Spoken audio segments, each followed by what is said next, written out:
Bismillahirrahmanirrahim. Assalamualaikum warahmatullahi wabarakatuh.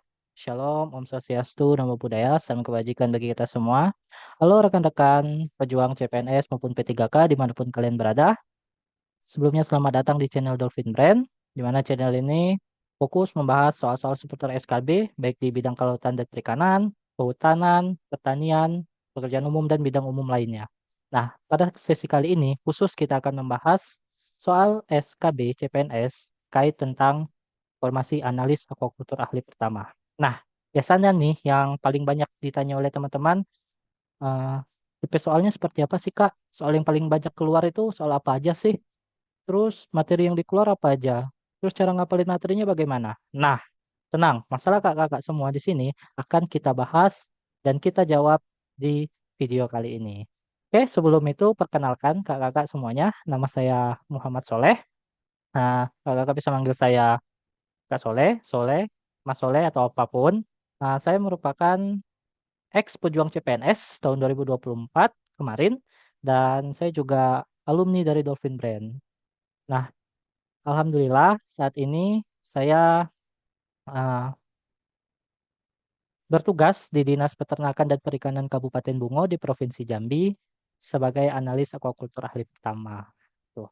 Nah, alhamdulillahnya pada tahun ini saya diberi kesempatan dan kepercayaan oleh manajemen Dolphin Brand untuk membersamai perjuangan teman-teman untuk bisa mencapai impiannya menjadi CPNS ataupun P3K di formasi yang teman-teman impikan.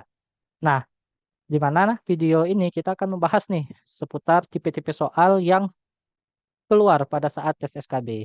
Nah, ini teman-teman saya sudah ada di dashboard Dolphin Brand. Ini dashboard dari aplikasi kita. Di sini kita akan membahas berbagai macam soal-soal terkhusus dengan soal analis akuakultur. Nah, di sini ada materi dan soal-soal. Nah, kita fokus ke soal-soalnya. Oke, kita buka dulu ya. Nah, ini teman-teman bisa dilihat soal-soalnya ada beberapa paket. Kita akan bahas dulu paket satu, di mana setiap paket ini berisi 30 soal. Yang pastinya soal-soal ini sesuai dengan FR dari soal-soal CPNS maupun P3K tahun-tahun sebelumnya. Nah, oke, tanpa berlama-lama, langsung kita bahas ke paket soal yang pertama. Namun sebelum itu, aku pengen minta teman-teman untuk fokus. Fokus lebih dahulu, singkirkan apapun yang mendistract atau mengganggu teman-teman. Kenapa? Karena kita, SKB ini adalah titik terakhir kita, perjuangan terakhir kita untuk bisa lolos di CPNS maupun P3K. Oleh karena itu, teman-teman, saya harap fokus, jangan di skip videonya, karena kalau teman-teman skip sedikit pun, sedikit terskip takutnya ada materi yang terlewatkan. Jadi mari kita simak sama-sama, kita fokus dan kita belajar bersama-sama. Oke, kita mulai ke paket soal pertama.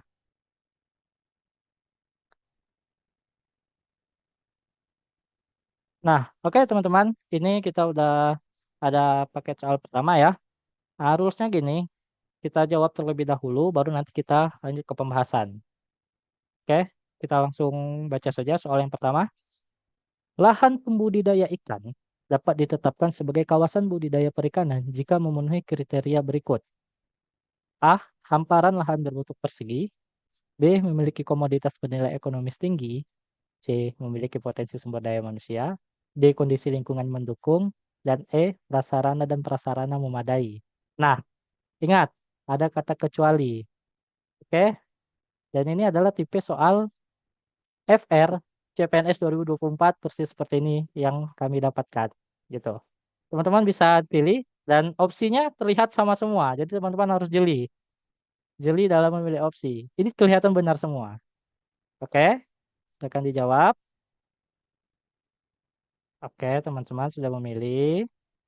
Oke, lanjut ya. Kita lanjut ke soal nomor 2. Nah, masih sama nih. Tentang lingkungan budidaya.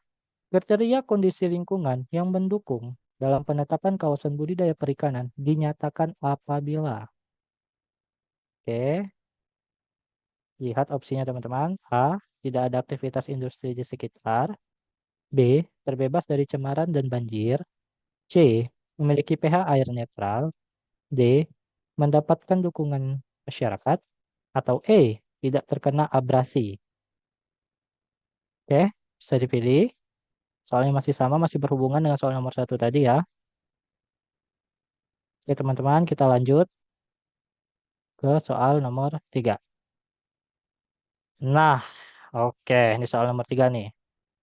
Apa definisi dari rehabilitasi dalam konteks Permen KP nomor 25 tahun 2022?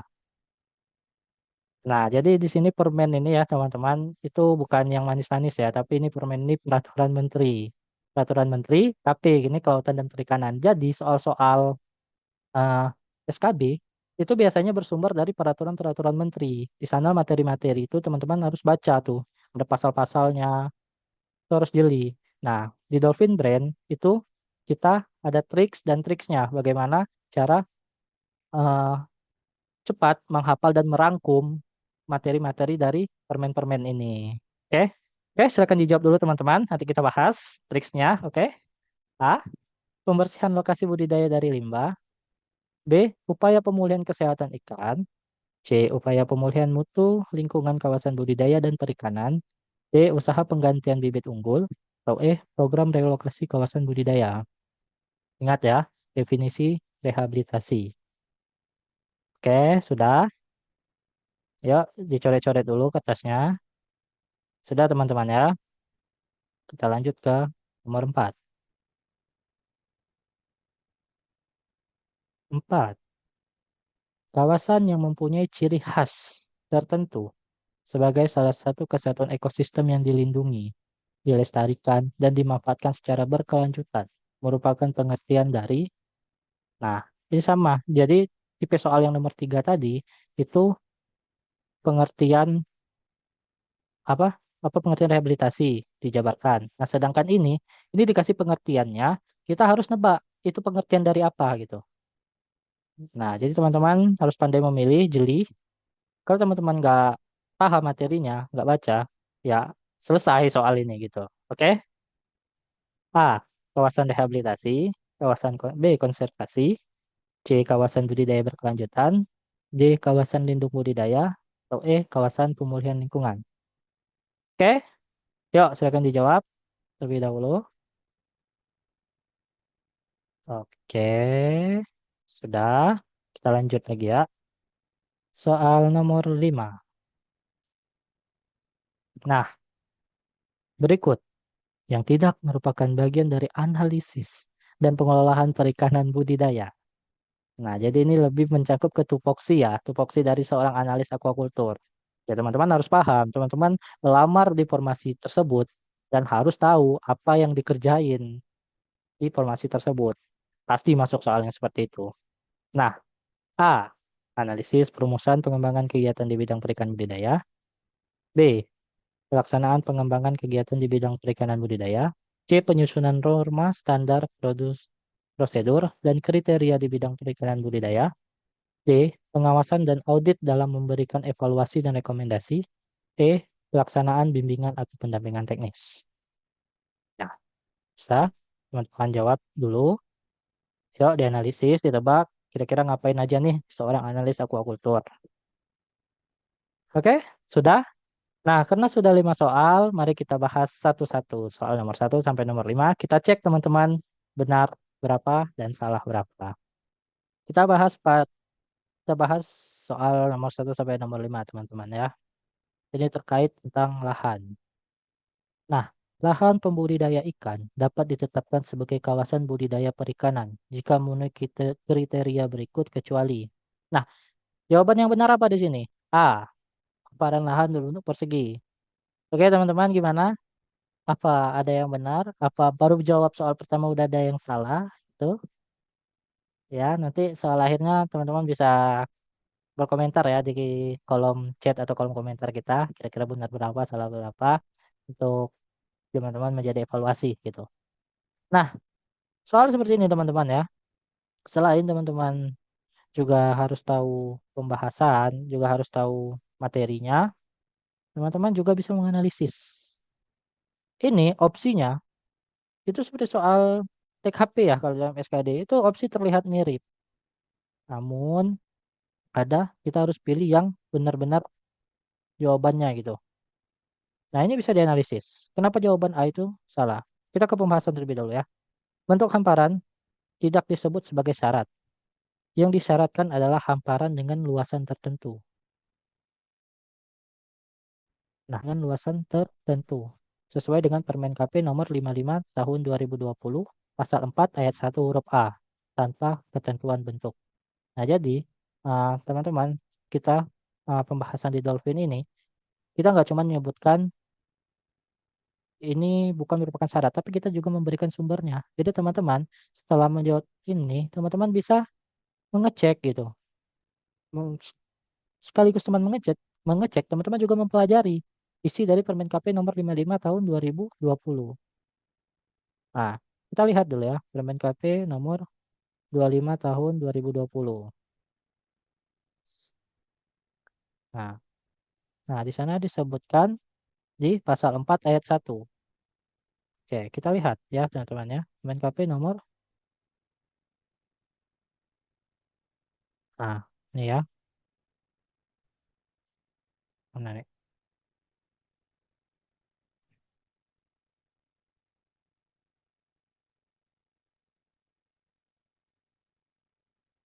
Oke, nah Permen KP nomor 55 tahun 2020. Pasal pasal 4 ayat 1. Nah, lahan budidaya ikan ditetapkan sebagai kawasan budidaya perikanan jika memenuhi kriteria. Nah, A, memiliki hamparan dengan luasan tertentu. Opsinya sama kan teman-teman? Opsinya yang tadi itu memiliki hamparan berbentuk persegi. Jadi kalau teman-teman hanya menghafal memiliki hamparan, cuma hanya menghafal awalnya tanpa menghafal keseluruhannya, ya sudah. Teman-teman bisa menganggap bahwa jawaban soal yang A itu benar gitu. Opsi A itu benar. B, menghasilkan komoditas perikanan budidaya yang dapat memenuhi kebutuhan ikan bagi masyarakat lokal, nasional, atau untuk keperluan ekspor. C, memiliki potensi sumber daya alam, memiliki sumber daya manusia, kondisi lingkungan yang mendukung, dan kondisi prasarana dan sarana yang memadai.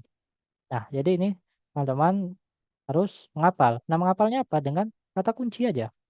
Dengan mencari kata kunci yang ada di sini. Memiliki hamparan dengan luas tertentu. Luas hamparan. Terus, ada komoditas perikanan. Memiliki SDA.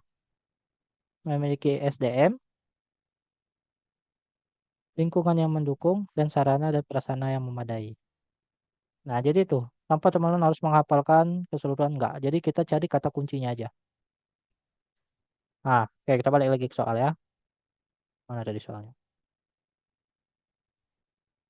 Nah, nah selain itu teman-teman, teman-teman ini misal sudah tahu nih, hmm, apa-apa saja syaratnya gitu. Teman-teman juga bisa analisis di sini sebenarnya. Kenapa jawabannya itu A salah? Nih, misal, oke, memiliki komoditas bernilai ekonomis tinggi. Jelas, nih namanya budidaya kita butuh profit. Oke, bisa analisis seperti itu. Terus, yang C, memiliki potensi, potensi sumber daya manusia. Untuk membuka suatu kawasan, kalau nggak ada manusia, kawasan itu nggak jadi. Benar kan? Lalu potensi atau SDM-nya nggak memadai, otomatis apa kawasan atau usaha budidayanya itu tidak berjalan. Kembali lagi, budidaya itu berhubungan dengan profit, teman-teman. Jadi harus memiliki SDM yang kompeten atau berpotensi. Terus kita analisis lagi nih, opsi D, kondisi lingkungan yang mendukung.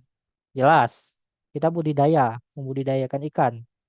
Harus kondisi lingkungan yang ikan tersebut bisa berkembang dengan baik. Otomatis nih masuk, gitu kan? Analisis lagi nih, yang prasarana dan prasarana umum memadai. Yang pasti pasti kalau ingin membuat kawasan budidaya, kalau sarana dan prasarananya nggak ada, otomatis budidaya itu nggak jalan atau budidaya itu setengah-setengah, itu nggak bisa. Kemudian analisis seperti itu. Nah, pada saat opsi A, hamparan lahan berbentuk persegi. Nah, mungkin kalau teman-teman dari budidaya ya di sini dari jurusan budidaya, itu kita ada pelajaran teknologi aquaculture, teman-teman. Teman-teman juga pernah menggunakan pemetaan, belajar pemetaan gitu kan. Enggak semua lahan itu bentuk persegi. Benar kan? Nah, pada saat pemetaan kawasan sungai, itu sungai nggak bentuk persegi gitu, nggak selalu bentuk persegi. Nah, kalau teman-teman jeli di sini, teman-teman bisa langsung menemukan hamparan lahan. Oke, hamparan lahan benar, tapi nggak semuanya berbentuk persegi gitu kan. Ada yang berbentuknya tidak beraturan, ternyata apa bentuknya bulat kan kolam nggak semestinya persegi kan, kolam juga ada yang bulat gitu. Nah, jadi tanpa selain teman-teman juga menghafal ini, teman-teman juga bisa menganalisis gitu soal-soal yang seperti ini. Dan inilah tipe-tipe soal SKB, tipe soal-soal yang opsinya mirip, tapi ada apa ya, tricky yang agak ada trik, kita harus bisa menganalisis itu mana yang janggal. Nah, tentu butuh yang namanya latihan, latihan yang konsisten dengan baca dan terus membaca, belajar, insya Allah kemampuan analisis teman-teman itu juga meningkat seiring itu. Oke, paham ya teman-teman ya? Materinya ada di Permen KP nomor 55 tahun 2020 dan tips menganalisisnya ini tadi. Oke, lanjut. Kita bahas soal nomor 2. Oke, yang benar dibenarkan, yang salah salahin. Jujur ya teman-teman ya, kita tahu perkembangan kita. Soal nomor 2, apa jawabannya? Oh, loading. Kriteria kondisi lingkungan yang mendukung dalam penetapan kawasan budidaya perikanan dinyatakan apabila B. Jawabannya terbebas dari cemaran dan banjir. Pembahasannya teman-teman, kembali lagi kita berpacu kepada Permen KP. Permen KP nomor 55 tahun 2020 pasal 4 ayat 7 menyatakan kondisi lingkungan harus terbebas dari cemaran dan banjir. Nah, jadi teman-teman, soal-soal analisa aquaculture ya seperti ini. Dia bersifat teknis dan materi-materinya itu bukan ada di apa ya, bukan kebanyakan ada di buku, melainkan tercantum di peraturan-peraturan menteri gitu. Jadi teman-teman harus membaca, merangkum gitu. Nah, tapi kita di Dolphin, kita punya trik, kita punya cara bagaimana uh, menghafal permen KP itu, yang permen KP yang sebanyak ini ya, saya tunjukkan ya, teman-teman ya. Kita bisa cari poin-poinnya, teman-teman. Tuh, sebanyak ini, pasal-pasalnya. Nah, kita bisa rangkum. Nah, jadi dengan cari titik poin-poinnya saja gitu. Dan pasti ini bakal kita belajar lebih lanjut teman-teman. Jika teman-teman membersamai perjuangan kita mengikuti bimbel di Dolphin Brand. Oke, tadi pembahasannya gimana, Duk? Permen KP nomor 55 tahun 2020 pasal 4 ayat 7. Hmm, pasal 4 ayat 7. Kita cari teman-teman ya pasal 4 ayat 7.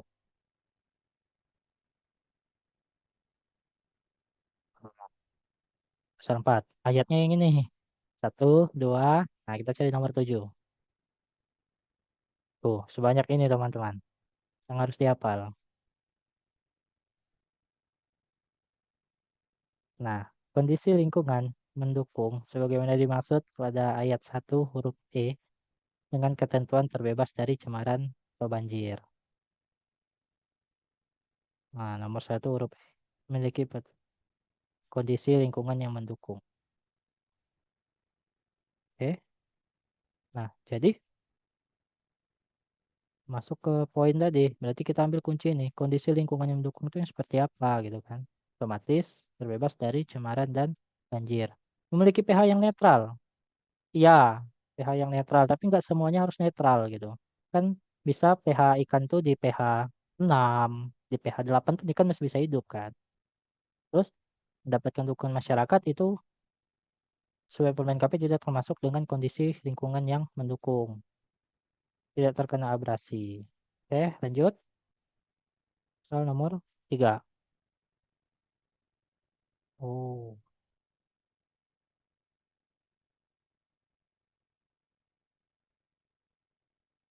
Nah, masuk lagi nih teman-teman. Apa definisi dari rehabilitasi dalam konteks Permen KP nomor 25 tahun 2022? Jawaban yang benar adalah yang C. Upaya pemulihan mutu lingkungan kawasan budidaya perikanan. Oke, sesuai ya teman-teman ya. Pasal 1 angka 1 mendefinisikan rehabilitasi sebagai upaya pemulihan mutu lingkungan kawasan budidaya perikanan yang mengalami pencemaran dan kerusakan lingkungan. Nah, jadi ingat kata rehab. Rehab, berarti rehabilitasi itu memperbaiki. Kalau teman-teman sulit, aduh apa ya permen KP-nya? Aku nggak tahu. Tapi teman-teman tahu maksud dari rehabilitasi itu apa, berdasarkan opsi dari sini, teman-teman bisa kira-kira bisa mengeliminasi gitu. Rehab, pembersihan, perbaikan pembersihan nggak nyambung. Red. Upaya pemulihan kesehatan ikan, masih masuk.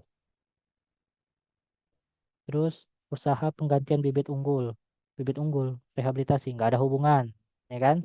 Terus program relokasi kawasan budidaya, relokasi, rehabilitasi, memang kata-katanya agak mirip, tapi ini bisa dicoret. Nah, upaya ada B dan C.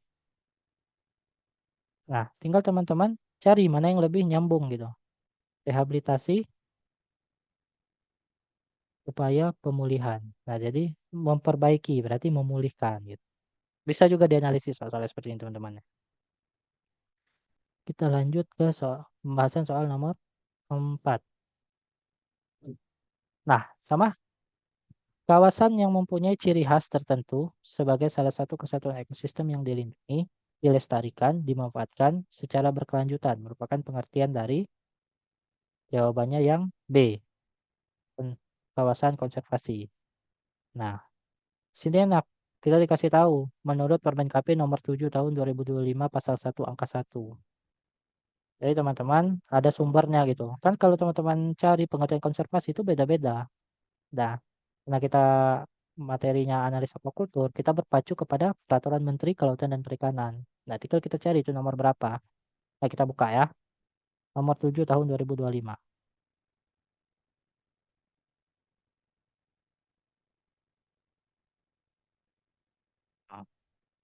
Nah, nih teman-teman ya.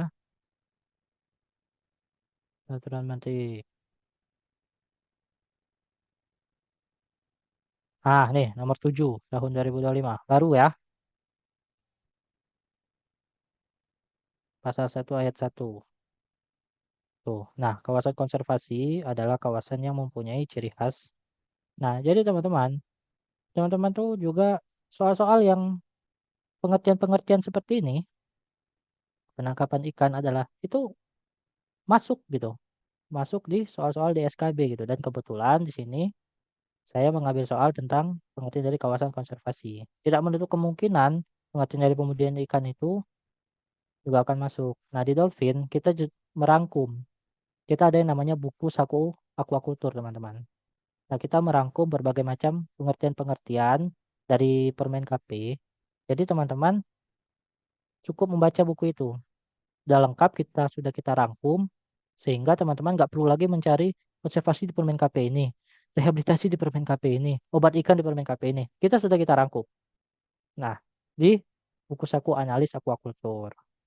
Untuk teman-teman yang penasaran, teman-teman bisa kunjungi website dari Dolphin Brand untuk melihat apa buku analis aquacultur tersebut. Dan tentunya buku tersebut eksklusif, dikhususkan untuk teman-teman yang bergabung atau join membersamai perjuangan SKB CPNS di Dolphin Brand ini. Oke, lanjut ya.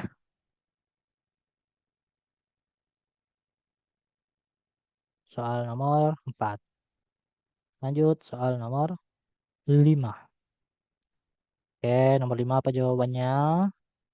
Berikut yang tidak merupakan bagian dari analisis dan pengelolaan perikanan budidaya adalah D. Pengawasan dan audit dalam memberikan evaluasi dan rekomendasi. Nah, ini pembahasannya. Analis dan pengelolaan perikanan budidaya adalah semua kegiatan yang meliputi analisis dan perumusan pengembangan kegiatan di bidang perikanan budidaya, pelaksanaan kegiatan di bidang perikanan budidaya, penyusunan norma standar, semua di opsi ABC ya, teman-teman ya, sampai pengawasan sampai ke pelaksanaan bimbingan dan pengembangan teknis. Nah, pelaksanaan evaluasi dan rekomendasi di bidang perikanan budidaya, pengawasan dan audit tidak termasuk ke dalamnya. Nah, oke. Nah, jadi ini Anjab, teman-teman. Analisis jabatan itu udah Permen KP tahun 2019 ya, tentang analis aquaculture itu. Nah, ini tugas-tugasnya. Jadi teman-teman juga harus tahu Permen KP nomor 31 tahun 2019, teman-teman ya.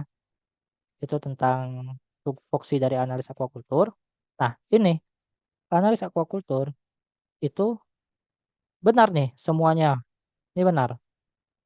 Benar melakukan analisis dan perumusan pengembangan kegiatan di perikanan budidaya, pelaksanaan pelaksanaan kegiatan. Dia juga yang menyusun norma, standar, dan prosedur di bidang perikanan budidaya. Dia juga yang melakukan pelaksanaan bimbingan bimbingan dan pendampingan teknis kepada para pembudidaya. Nah, dan juga analis aquaculture ini juga melakukan evaluasi dan rekomendasi.